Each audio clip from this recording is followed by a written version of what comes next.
on to year 3 of Rupp Pfalzgraf's Empire State Entrepreneurs and New York Business Law podcast, a really fun and informative forum for us to showcase clients, strategic partners, and community leaders to talk about relevant issues for entrepreneurs and business owners throughout New York. Now, by now, I'm sure you know, my name is David Pfalzgraf, and I'm very fortunate to be the managing partner at Rupp Pfalzgraf, a full-service law firm headquartered right here in downtown Buffalo. And we're really, really lucky to be hosting this podcast in this super cool studio at Incept. I want to thank, as always, Mike DeVerne and Eric for allowing us to host our podcast in their studio. And we've really developed a meaningful strategic partnership with Incept. They're helping us with a ton of things at the firm these days, and they're really doing a bang-up job. So thanks, Mike and Eric, for all that you continue to do to support our law firm.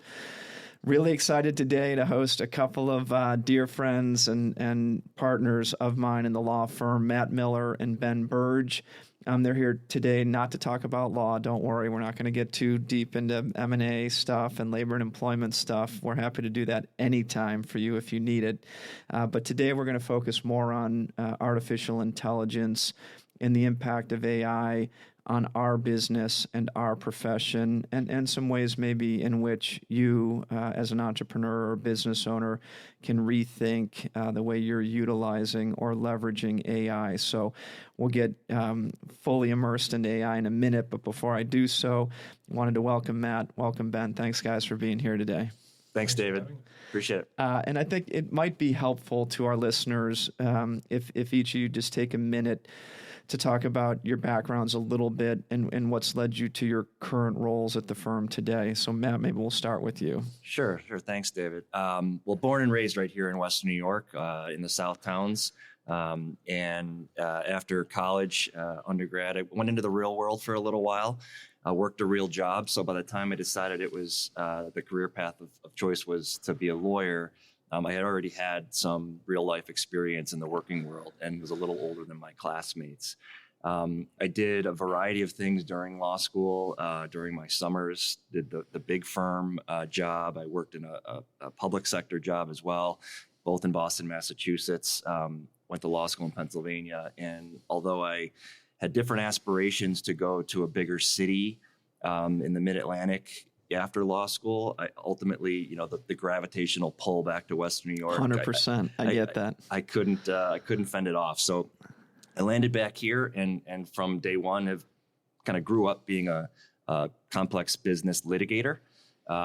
Starting my career at a smaller firm before joining Rupp Pfalzgraf about 15 years ago and took on that role again.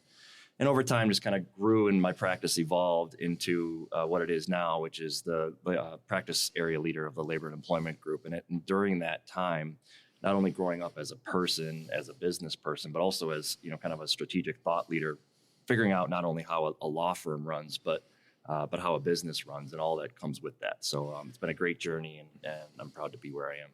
That's awesome. How about you, Ben? Remind me again what landed you here. Sure. I was hit by a different gravity than Matt. I grew up in Cleveland, Ohio, so I'm a proud Browns fan, which is painful in its own right. But when I was 18, I moved to New York City because when you're 18, what's better than living in New York? Went to undergrad there, met a Buffalo girl who eventually convinced me to come back here. Went to law school, practiced for a couple years in New York. And my first shop wasn't glamorous, so I've seen kind of the good, bad, and ugly of law from time to time. But moved back to Buffalo after I woke up on the 5th floor of my walk-up, wondering why I was still in New York City, paying through the nose for everything with bills. But been at the firm for 10, 11 years now, helping guys and girls buy and sell businesses, helping them run their businesses. And I really enjoy it because I get to pretend to be a business owner and use those skills more than being a lawyer. Being a lawyer is great. Trust me, I have printouts here. We can talk about the law for days and days and days and all the nuances, especially as it relates to AI. But I like to view myself as a business owner. So a lot of my work now is kind of fractional general counsel type work. And I just really enjoy that because it certainly puts a different flavor and a different lens on how a lot of lawyers look at things. And I find that enjoyable on a day-to-day basis. And we know our key topic today, this topic of artificial intelligence is now sort of old news in terms of it being a disruptor, not only in the legal profession, but I think, for any business today. But I'm curious as to both of your perspectives, and maybe we'll start with Ben. But tell me about sort of early use of AI, or how and when you knew, Ben, that it could be utilized or leveraged for M&A purposes, or for, I know Ben is also the firm's general counsel, so he's fully immersed and in tune with issues that we face as a business, like many of our entrepreneur listeners. And so how do you get out ahead of it, Ben, or how did you know that this was going to be something that then required the firm to change pretty quick, and whether it was AI task force or AI practice groups or policies maybe, and I'm sure Matt can talk about a million different AI usage and related policies. But Ben, give me the early Sure. days of AI in your mind, and when you first knew that this was going to be something that needed to be embraced and not sort of resisted. I'd love to say it was a thoughtful decision, but I stumbled into it, candidly, and give credit where credit's due. Tony Rupp, of Rupp Pfalzgraf, is a preeminent thought leader in AI, and he's been beating the drum for a long time. And I eventually, stumbled into it, maybe an early adopter in the firm, but certainly wasn't in the very vanguard of it. But this one story, I think, is really memorable to me. I was helping a physician practice with an ugly breakup from another physician group, and there were questions, and some of the contracts were messy. And I was out for a walk one morning because it was kind of the later stages of COVID, and you couldn't be in a gym or be too close to people. So I had ChatGPT on my phone, and there was this deep research button that I had never heard of before, and I think I probably hit it by accident.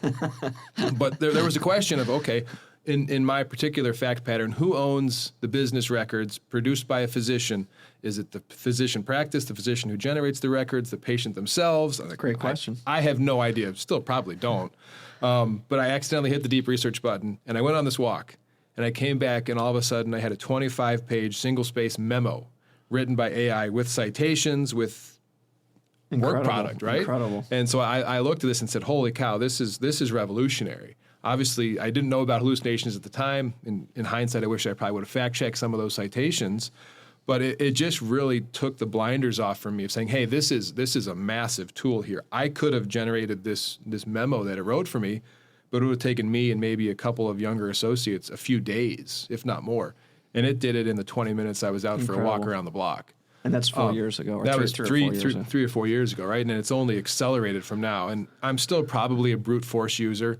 I use a couple of different softwares now, and I still put a paragraph into ChatGPT or Claude and say, hey, let's try refining this paragraph to address buy side or sell side, depending where you are in a transaction, or what about this particular angle of it.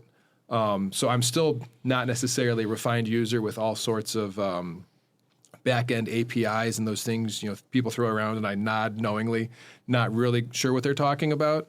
But that was kind of my first introduction to AI, and it just really showed me how powerful a tool it can be. And now I'm using it half the day, every day, and I try to make sure all the associates and other partners in our group are using it at least that much, because it is a fantastic tool. It's not going to replace lawyers. It's not going to, right, at least not short term, right? At least not in my lifetime, probably. It's never going to replace having some independent judgment and the ability to look at something, but it's certainly going to speed up the drafting time. It's certainly going to be a very useful tool. And I think that's the main element that we can lean on now, whether you're a lawyer, whether you're a business owner, whatever it is saying, okay, there's this new tool out there. Are you using it? And if not, why not?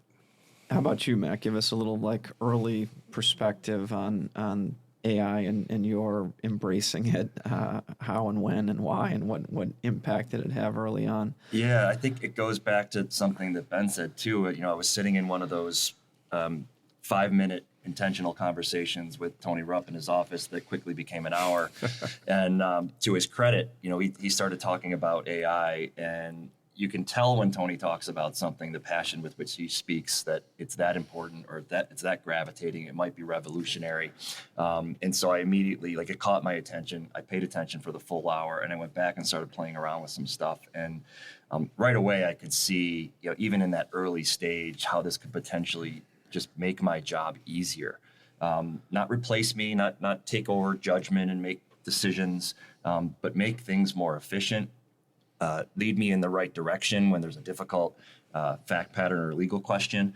It just evolved over time. And in that short period of time from that conversation, what's transpired in the marketplace and even at our firm is really incredible. You could just look at what has come out from the two of the major players in the last few weeks with their newest models. I mean, they're literally writing themselves, testing themselves. And so how did we take that and intentionally decide that this is something that we as a firm and as a business need to pay attention to and need to take control over, because it's not going away, right? I remember the conversation with Tony. He said it to all of us, I think, over time, where he likens it back to like the invent of the BlackBerry phone, right? If you don't get on board and become invested and intentionally make strategic decisions with something that is that revolutionary, you're already way behind. And so that's what kind of drew me to it right away. Like, all right, well, we got to get on board with this. We got to understand what it means. We got to make sure our people understand what's out there, how it can be useful to them, the dangers and pitfalls to be aware of. And that way we can position our firm and hopefully our clients, if we're using it right, to be the best firm possible in the future. And so it's really transformed my day-to-day life, not only my law practice, but my day-to-day life. And I continue to see that that's only going to keep going, as we go on. Let's talk for a minute about nuts and bolts. Both Matt and Ben serve on the firm's AI task force and our newly created AI practice group.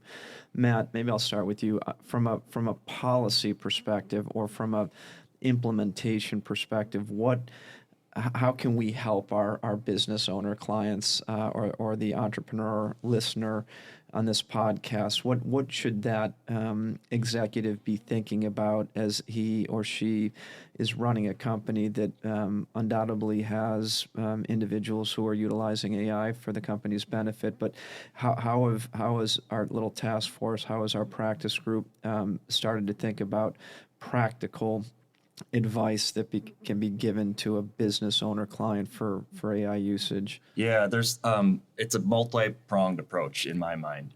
Compliance is the big word, right? Everyone wants to be compliant with whatever rules, regulations, statutes apply to your particular industry or business. And so number one is partnering with the right lawyer, right professionals to make sure that you are checking all those boxes and staying compliant, staying ethical, and making responsible choices. But beyond that, once you have decisions made at the top level, the highest of an organization, one of the biggest things in my mind is identify where your best people are doing like the lowest level work. Where, like, if you want to create return on investment, identify where those opportunities are, where you can automate, you can use AI to automate, mindless tasks that your normally really productive people are still doing, and they probably shouldn't be. So you can create value almost instantaneously if you're making intentional strategic decisions, you're identifying where those opportunities are, and then making choices with the information you have at hand and the tools that you have that might best perform according to those opportunities, so you can materialize those, you can capitalize on them. That's one of the biggest things. And then, once you identify what those are, you got to get adoption from your workforce, and across the board, right? It's not just select people, I don't think, in my mind, which means you have to understand the tools themselves. What are their capabilities? What are their pitfalls? Then you have to be able to explain what those tools are to your people. You got to train them, you got to educate them. And only once you understand and you can educate and train your people are you ever going to get them to adopt it and be able to use it efficiently and effectively the way it's designed to do. I like, you said it's got to be done as part of a strategy. Yeah. So it's not just like an IT tool or a shiny internal program that can be used. I mean, both of you guys think, and maybe Ben, you can speak to this, but AI, it's got to be part of a strategic plan for a business or a company. Absolutely. I give a couple of client examples, and I tell them walk the same journey Rupp Pfalzgraf walked, but just in our footsteps. We were a little bit of early adopter in the vanguard of using AI. And in the very beginning, we probably didn't have our arms wrapped around which AIs we're using, who's using which version, how much are they using, and all those things. So, it was IT just because they did it, but we conducted an internal survey of just trying to figure out what our users were using. And then had people that actually were in the know. So again, the Tony Rupp, the IT department say, okay, let's develop a strategy now that we have that data. Which versions are our people using? Which of these are best for our particular application? You want a law firm, so maybe a version that's better at drafting versus if you're making widgets, whatever a widget factory makes, which tools might be better for you, and having an intentional strategy along those lines. And then the other thing, being lawyers, we're always risk adverse, right? People are always a little bit afraid. So then taking that, let me rephrase that to our guys on the outside, taking the results of that survey and saying, okay, how do we actually employ this correctly? Do we need to have any confidentiality provisions? Do we need maybe an enterprise account with that provider? So if we do have client data, whether you're a physician practice, again, using personal health information, whether you're a law firm with personal identifying information or whatever it might be, can you have a more secure account so some of those concerns are being addressed? And again, that's the journey even our firm took. So we now have enterprise accounts with multiple providers that gives us the exact same level of security and confidentiality that our standard document management software has.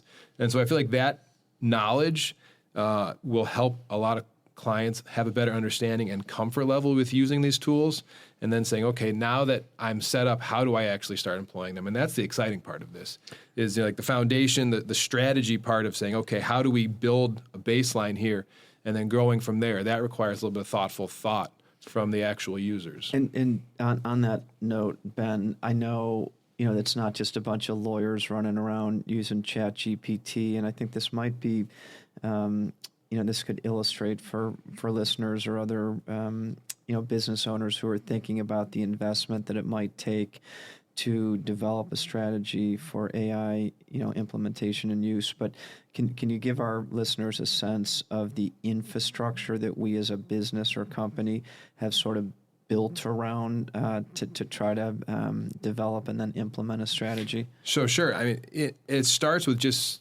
taking that survey, taking the results of asking the question, what services or softwares are your users using? And I think in our particular application, we had a number, and then reviewing those, analyzing those, seeing what's the pros and cons of each one of those services are, and then making a thoughtful decision based on your industry. Do you need drafting support?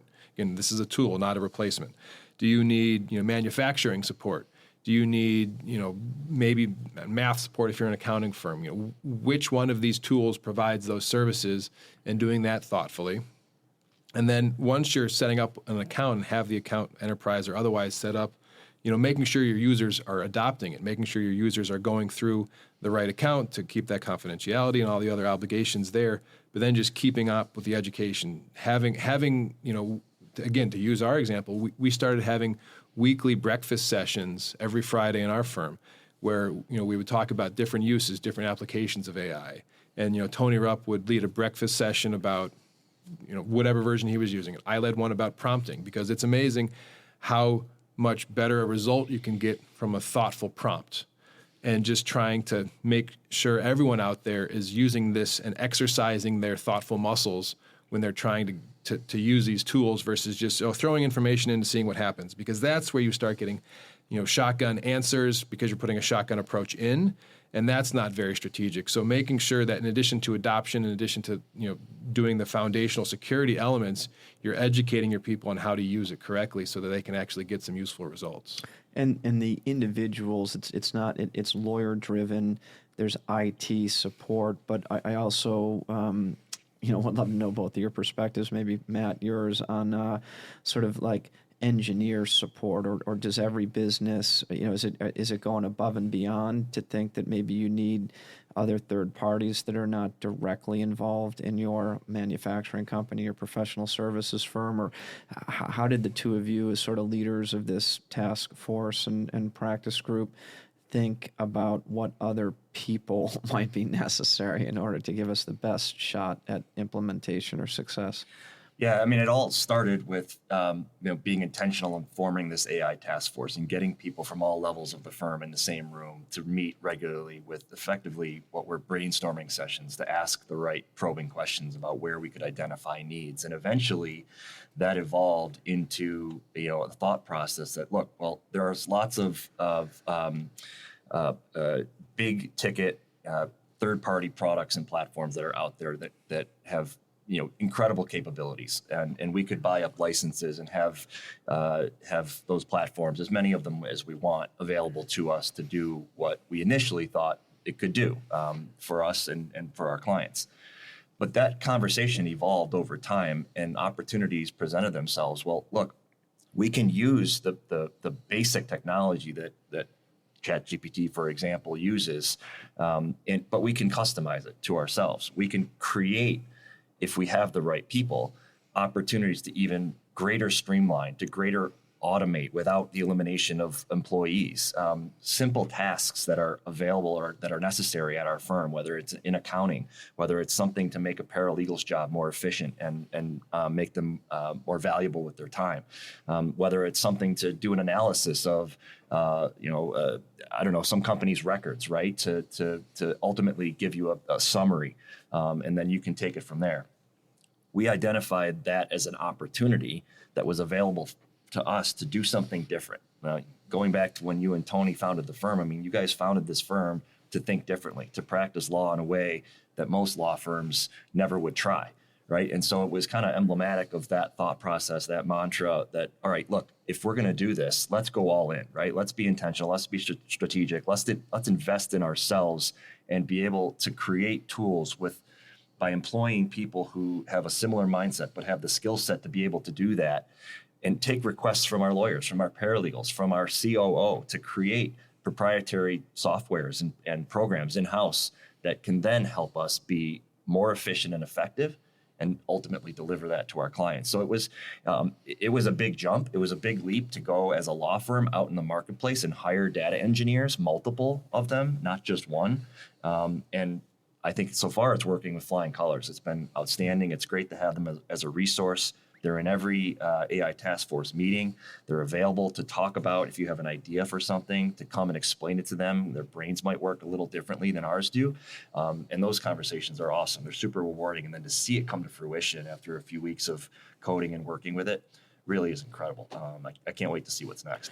Tell me, has that transformative investment in people that have, sort of experience with, software, implementation and development, and like, where does the ROI come in, or where does the client get to see value or change in the traditional approach to the practice of law? So I'm sure we've got a million clients listening as well, saying this is all well and good, but how does this investment that the firm is making in AI translate into fill-in-the-blank service value for a client? But are we far enough along in the process to know the outcome, the output for our clients or clients in general? I think you have to invest in it and just have some faith in it, Dave. I'm going to repeat a phrase that you use all the time, just when speaking to the firm, right? What's the highest and best use of your time?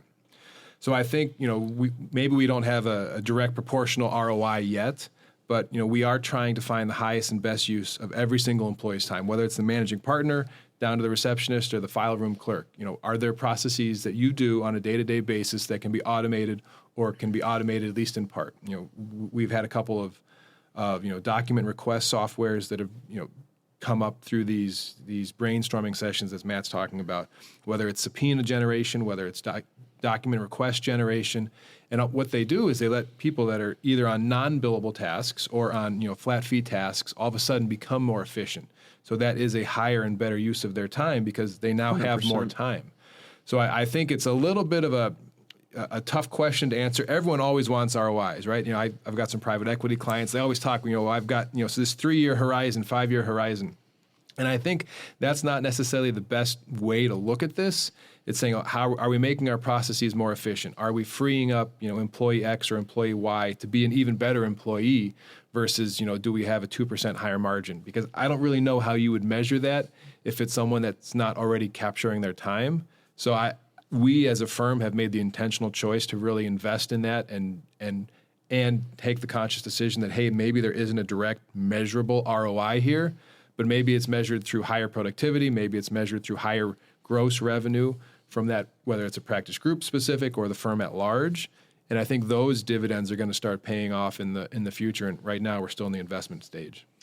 Tell me, as you both of you are in the prime stages of your career, obviously, and have fully embraced AI to make you and the firm, by extension, more efficient. But if you think about 5 years from now, what does a professional services firm look like? Are we going to scale down because of the efficiencies that you're helping to create, or how do you both think about looking into the future and what a law firm, an accounting firm, or another similar type company might look as far as its infrastructure? It's a little scary, right? Like I didn't see this. I'm really scared. I didn't see this coming 5 years ago, right? And so, but here we are. And so, one way that we're hoping to address what it is going to look like in 5 years is by doing what we started doing 2, 3, 4 years ago, and why we're doing what we're doing today. So do I think it's going to replace lawyers and law firms? No, not in 5 years. It's just going to change continually, and it's going to continue to evolve the way that we do our jobs, the way that we deliver services to our clients. And that's not unique to law firms. Yeah. This is businesses across the landscape, right? And so I keep hearkening back to the intentional strategic decision that we made, because diving in headfirst to a pool of AI without really understanding what it is and what it can do for your business, for any business really, and applying it without kind of planning out or hoping to have a certain path of development and a certain output or outcome it can be dangerous, right? Because if you don't have the right processes, the right protocols, the right checks and balances in place when you apply to AI, you can scale your business, but you also scale any problems that can come along with it. Like you can create unintended consequences if you're not intentional and careful about it. Lawyers are typically, probably one of the least risky professions that are out there, but I don't necessarily see AI as a risk. Are there risks that come with it, with the AI itself? Sure, but they can all be addressed if done carefully. And so in 5 years from now, I think the legal profession is going to continue to change. I think judges and courts are going to become more open-minded to the use of AI in legal drafting. You see these crazy decisions that come out, every couple months about a lawyer submitting something when they haven't checked the citations that come out with the AI. But I think it is going to change dramatically. It has in just the last few years. It does literally by the day. I mean, so if you stick your head in the sand and think it's not going to dramatically affect your business, whatever industry you might be in, over the next 5 years, then I think you need to look in the mirror and maybe think about it some more. And I would just couch that with, technology's been coming for lawyers and professional services firms for generations, right? First it was computers, right? That's mind-boggling. Tony Rupp tells stories of his first job as a law firm, didn't have a computer on his desk. It goes back to a father, a story my father tells me. My father ran a professional services firm. His people fought him on buying computers in the first place. And then all of a sudden emails, and then automated Westlaw, automated Lexis. Everything's been coming for every professional services firm for years. And so it's just evolving like we've done 10 times already. And you either have to evolve or die, though. So if you're going to stick your head in the sand and not at least investigate this, not figure out a strategic plan for yourself, there might be some dire consequences, whether it's a headcount reduction or otherwise.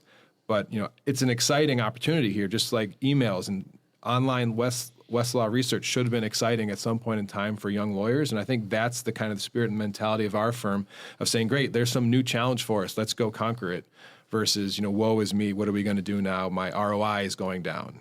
Do you both think that as far as recruiting, whether it's in professional services firms or businesses in general, that the profile of sort of this next gen of lawyer, of accountant, of banker, of business executive will look very different based on what the two of you may think are skills that you're going to want to see in that next gen? And if so, what will you be looking for when you're out there, meeting with law students or, support staffers that you think might be able to help us in the future? Yeah, I think, at least for me personally, I think both Matt and I had a little bit of work experience before I went to law school. I only worked for 1 year. Matt worked for a little bit longer. But I feel like that's going to be something that will actually be even more attractive than it already is right now, because it demonstrates that individual has a little bit more thoughtfulness, that they're not just on a K to 12 and keep going program. Nothing wrong with that. A lot of brilliant lawyers haven't left the academic career before they start practicing. But I do think a little bit of real world experience, a little bit of thoughtfulness, and hey, I want to go back to law school and do something with my degree, would show, at least to me, that hey, this person can think, right? AI can generate the documents for him, but does this person have some level of judgment, some level of independency here that maybe would make them a more attractive candidate than someone who hasn't had that opportunity? Yeah, and look, it's scary. As somebody who practices labor and employment law, I'm seeing this with clients on a day-to-day basis, but I'm seeing it in my personal life. Like our kids who are in middle school or early in high school, this is available to them. The conversation has to start early. It's a different generation. It's a different economy. It's a different generation of people that are growing up through their young lives and developing, whether it's middle school, high school, the way that they think, the way they speak, the way they write. And so you got to be thoughtful about questions you're asking people in interviews, writing samples that you're reading, or the way you're evaluating applicants for positions.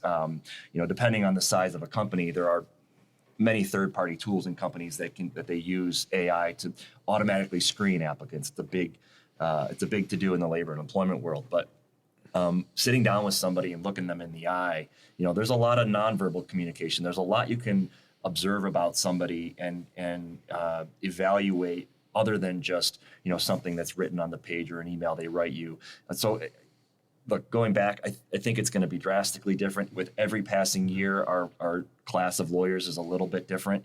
They've learned in a different way.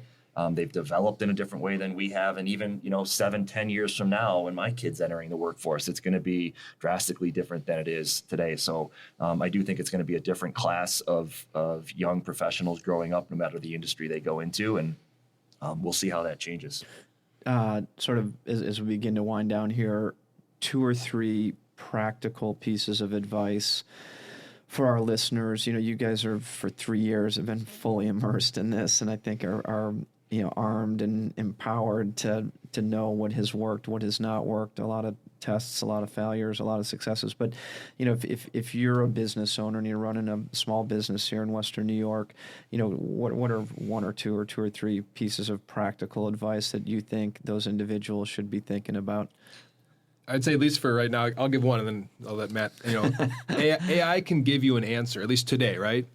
AI can give you an answer. It can't give you accountability. And I don't mean to your lawyer, I mean to your controller, right? To whatever role it is who's using AI. Does the person who generated that output understand what it is? Are they doing it thoughtfully? Are hallucinations or otherwise, but garbage in, garbage out. You need to make sure that you're not just looking for words on a paper to tick a box, but actually understanding what those words mean, both for the particular question and for your business at large. Like that's one piece of advice I would have. Sorry to jump in on you, Matt. No, not at all. I love that. And for me, it's kind of like prompt engineering. So that's a buzzword, buzz phrase, but it's as good as what you put into it.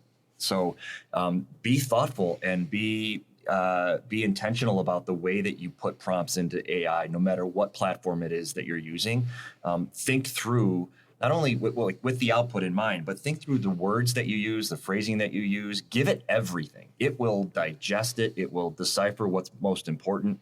And the more you give it, not just in one prompt, like literal conversations over a period of time, over and over and over again, that is where my greatest investment, I think, has shown the best results, because learning how to properly prompt an AI tool has really improved my ability to be the most efficient with my time. That's that's one of the biggest things to me. And just to piggyback off that, have a conversation with ChatGPT. I realize you're talking to a box, but just read the output it generates. If it's wrong, tell it it's wrong. I have this all the time. I'm sure some of my conversations would be would be fun to read. I yell at it, but like this, you're missing the point of this prompt. Going back to Matt's point, that's probably a bad prompt on my part, but having the conversation, the back and forth with it as a tool. Right? Really refine the output you're trying to generate. Understand the output you're trying to generate. And, maybe it takes 3, 4, 10 incantations of that to actually get it correct. But don't just take the first output as gospel. Actually look at it. Make this a tool that's useful for you, not just a tool that moves the ball seemingly forward. That's 100%. Great. That's great. Well, look, I'll let you guys go in a sec here, but I can't let you go without. I always play a little game of little-known facts about my guests, and I could start with some little-known facts. You're both, great athletes in college, high school and college, and both have 2 amazing children. But give our listeners something else besides those little-known facts. Matt, maybe I'll start with you. Oh my gosh, this is embarrassing. On the spot too. That's the tough part. I once Thanks drove, for the heads up.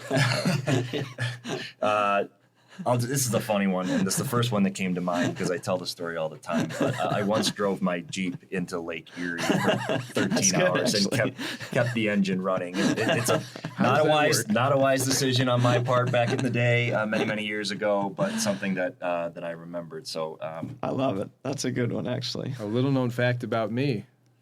I'm the proud B flight champion at the Country Club of Buffalo golf tournament. I don't know if that's necessarily a fun fact or not.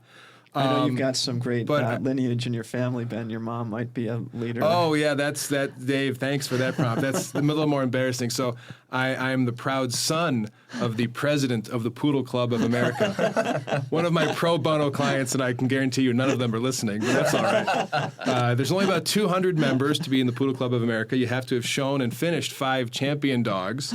My parents had a entrant who didn't do well, unfortunately, this year, in the big dog show in New York. So they went, it's a great, God bless my mother, she's very into dogs. Amazing. So I grew up with anywhere from about 7 to 15 dogs in the house. Amazing. Miniature poodles, which was fun. Well, look, guys, I can't begin to thank you enough. I know you got a ton of stuff going on personally and professionally, and so to spend an hour with me is so appreciated. So thanks again. Look forward to seeing you back at the office soon. Thanks, David. Thanks, Dave. Thanks. All right, that was great. What do you think, Eric?